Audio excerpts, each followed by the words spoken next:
Good morning and welcome. I'm Izina, and this is Climate Chat.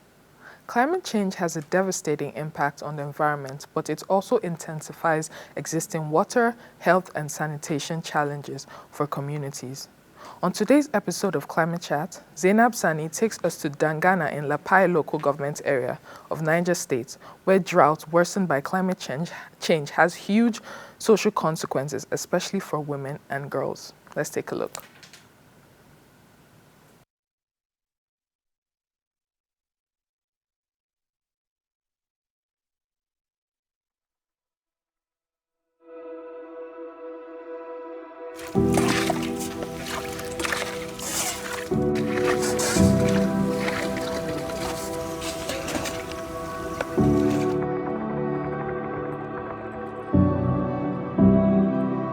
Children happily splashing water as they play, friends chatting as they return from the stream, and women washing utensils and clothes at the bank of the river paints a picture that Dangana community in the Lapai local government area of Niger State, Nigeria, is unaffected by the worsening water scarcity, forcing communities to grapple with serious water, health, and sanitation challenges across Africa. But the chats with the women, children, and others in this community kills that illusion fast. All is not well. Ba mu samu ruwa wani lokacin mu yi wanka sai mun dawo gida misalin 12 da karfe 4 kuma mu sake koma mu yi layin kuma. Nigeria is facing a severe water and sanitation crisis, including droughts, affecting millions of people in urban and rural areas. An estimated 55 million people suffer from droughts globally every year. And at the center of this issue, which is driven by climate change, impacting 40% of the world's population, is climate change. Rising temperatures caused by climate change means that dry regions are getting drier and wet regions wetter. When temperatures rise, water evaporates more quickly, causing already dry regions to become even drier.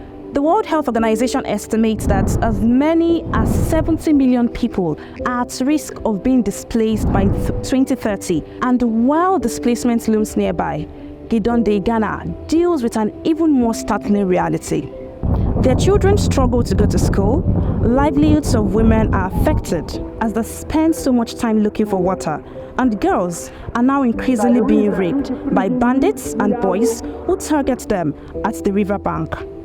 The community chief, Yahaya Mohammed, says they have struggled with this challenge for as long as he remembers, but every year it gets even worse.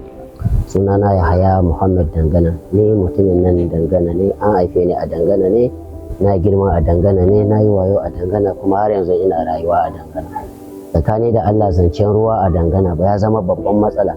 Tunda an haife ni na taso ne na ga iyayena na yi. Zaka gani da mu garin Dangana ma har da sauran neighboring villages za mu je bakin rafi mu gina yashi, wannan mutumin nan gari ya ɗiba, mutumin nan gari ya ɗiba, mutumin nan ya ɗiba. Wahalan ruwa a lokacin rani ba mu a gare mu kaman abu ne da muka saba.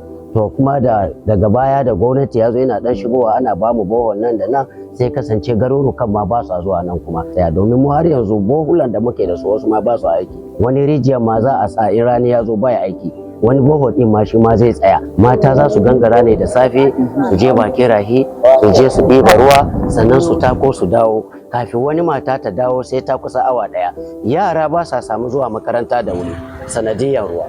Yaro maimako a ce karfe 7 da rabi yana haji, matsalar ruwa sai kaga yaro ya kai karfe 9 karfe 10 bai shiga haji ba. Mata masu 'yan sana'a a gari dole sana'a ba zai yi ba sai da ruwa. Wasu kamar masu yin soyabi, kamar masu yin toye-toyen kuli-kuli, kamar masu yin abinci ma sai suwa dole sai da ruwa, amma ruwan ya zama matsala musamman in damina ya zo ba sa samu su yi shi kamar yadda ya kamata. Ruwa sai zai taimaka, amma sai an wahala an tako an je bakin rayi an gina cikin rijiya. Sannan ga riski, ya'yanmu mata za su gangara su je cikin daji su ɗiba ruwa su dawo. Akwai 'yan iska, akwai iska na Fulani, akwai iska na 'yan kasa wanda yariya kafin ta je can sai ga suna kokarin rafin ɗinta. Kullum ake samu cases na rafin daga nan zauren da kace, kuma ba wani abu bane a hanyar rafi ake samu. To get water, they have to dig several meters into the ground to get the river flowing, and this dries up very fast. Boreholes drilled by the government to help the community have all stopped working. we found Khadija Abdullahi, a student at Dangana Secondary School, who should have been in class at the riverside around 8 a.m. looking for water. Sunana Khadija Abdullahi, Dangana Secondary School, Lady Dangana. Kuma muna yi wahala saboda game da ruwa. Sai ruwa in ya sauka muna ji daɗi, amma da kaka ba mu ji daɗi. Gashi mun zo ɗiban ruwa ya kamata karfe 8 zuwa 7 muna makaranta, yanzu sai karfe 9 zuwa 10 shin za mu je da saboda wahalar ɗiban ruwa kuma ga makaranta ba mu je da wuri sai karfe 9 zuwa 10 shine muna je makaranta. Saboda akwai 'yan iskan gari idan muka zo suna tare mu sai za su iskanci da mu. Sa kuma na ce mu bari zuwa ɗiban ruwa kuma muna zuwa. Kuma haka da iyayenmu suna tura mu saboda wahalar zuwa rafi. She is not alone. Ba mu samu ruwa wani lokacin mu yi wanka sai mun zo rafi, wani lokacin ma mun zo rafi ko mun zo rafi ma mun yi wanka mun je makaranta, wani lokaci muna yi late. While the children's education suffer, their mothers have to choose between earning a living and looking for water. Suna na Safiya, tafiyan da za mu yi nan ya kai minti 10. Mun zo mun ɗiba ruwa duk kamin mu koma duk mu gaji. Gashi muna nima mu yi sana'a mu kai wurin sana'a duk ba shi sai mun zo rafi so ɗaya mun je ma muna gaji mun koma gida tasuwai gagara ga yara duka mun ne fama da su ba ruwa belle mu yi masu wanka su je makaranta yara su je a makare ya dawo kam muna samu ruwa sosai fiye da kima amma in kamar ruwa wuce wallahi muna cikin wahala ne saboda haka na a taimaka mamu da alamarin ruwa. Zawari Yeto Haruna, abin da muke ciki yanzu muna cikin matsalar ruwa. Ba mu da ruwa kuma muna gaya ma yaranmu in sun je rafi kar su lalata ruwa. Sanda muka je rafi muna yin layin ruwa ne. Sai mun dawo gida misalin 12 da karfe 4 kuma mu sake koma mu yin layin kuma. Da kaka ba mu samu ruwa sai damina ya zo sannan mu samu ruwa kaɗan a rafi ɗin tunda rafin bai tsaya.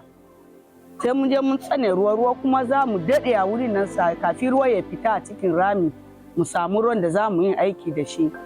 Muna cikin matsalar ruwa. Tunda ina yin wahalan je neman ruwa kwastomomi sun gudu. Ba ni samu natsuwa in yi kuli-kuli saboda kwastomomi sun gudu a gare ni. Miriam Hassan, a soya bean seller, used to produce 3 models of soya beans every day, but is only able to produce 1 now. Sunana Maryam Hassan, kuma ni ina sai da awaranni. Lokacin damina nakan yi mudu 3 na awara kullum, amma idan kaka ta zo da ƙyar nake yin mudu 1 saboda rashin ruwa. Shi awara yana buƙatar ruwa sosai, kuma ina shan wahala sosai wurin neman sa.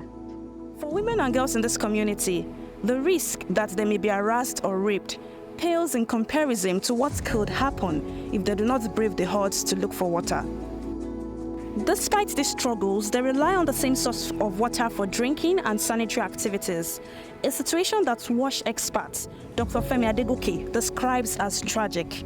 He says, while there are no quick fixes, there is a need for government to provide short-term solution and a long-term plan.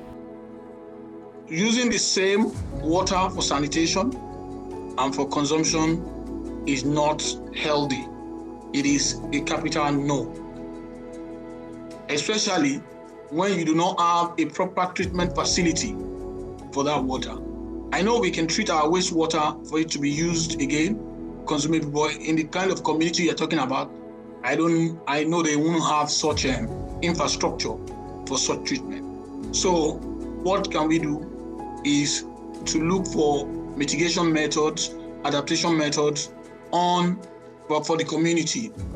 Can we come up with infrastructures to provide them with water for consumption and water for sanitation? As Dangana community deals with this reality and faces looming displacements, their story is a stark reminder on the need for us to act fast in saving the world from the climate crisis. Zainab Sani reporting for The Weekend Show.